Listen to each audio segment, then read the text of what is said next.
புதிய ஆண்டில் நம்முடைய பிரசனமானவர்களை தொடர்ந்து வழிநடத்த நிற்கிறோம். ஆண்டவரும் காசி வழங்கி ஒட்டுக்கு ஒரே எடுத்துங்க. அருள் பொழிவாராக.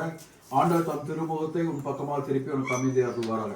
எல்லாம் வல்ல இறைவன் தந்தை மகன் தூய ஆவியாரின் பெயராலே ஆமென். We wish you a Merry Christmas. We wish you a Merry Christmas. We wish you a Merry Christmas and a Happy New Year. Happy Christmas.